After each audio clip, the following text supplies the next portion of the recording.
জাতিসংঘ, আরব লীগ যারা আছেন সবাইকে আমরা বলবো ঐক্যবদ্ধভাবে এই ফিলিস্তিনদের পাশে দাঁড়ান। আর যদি না হয় তাহলে আপনারা জাতিসংঘকে বয়কট করব এবং আমরা সারা পৃথিবীর সমস্ত মুসলমানেরা এবং আমরা যে যেখানে আছি আমরা ইসরায়েলের সমস্ত পণ্যকে আমরা বর্জন করব এবং সকল ইসরায়েলি যে যেখানে আছে তাদের সাথে আমরা কোনো সম্পর্ক রাখবো না এবং তাদেরকে আমরা ইন্ডিয়ার মতন তাদেরকে আমরা বয়কট করব।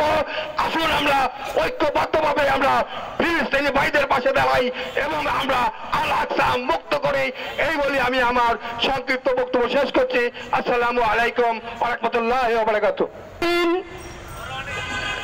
মধ্যে যে আগুনের স্ফুলিঙ্গ জ্বলে উঠেছে, এই স্ফুলিঙ্গের মধ্য দিয়ে ফিলিস্তিনকে স্বাধীন করে ছাড়বো ইনশাআল্লাহ।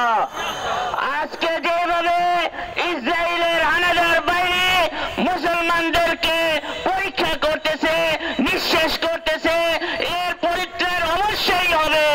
সারা বিশ্বের 150 কোটি মুসলমান যেদিন জাগ্রত হবে, আমাদের আর সময় নাই, এখনই আমাদের সময়, এখনই ঝাঁপিয়ে পড়তে হবে এই হানাদার বাহিনীর বিরুদ্ধে।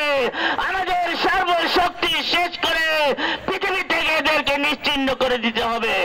চাই আমাদের যে যেই শক্তিগুলো রয়েছে, সামর্থ্য রয়েছে, কণ্ঠ রয়েছে, মিডিয়া রয়েছে, এই হানাদার বাহিনীর বিরুদ্ধে আমরা জোর প্রতিবাদ চালাচ্ছি। আল্লাহ তাআলা আমাদেরকে সহায় হন। আসসালামু আলাইকুম ওয়া রাহমাতুল্লাহ।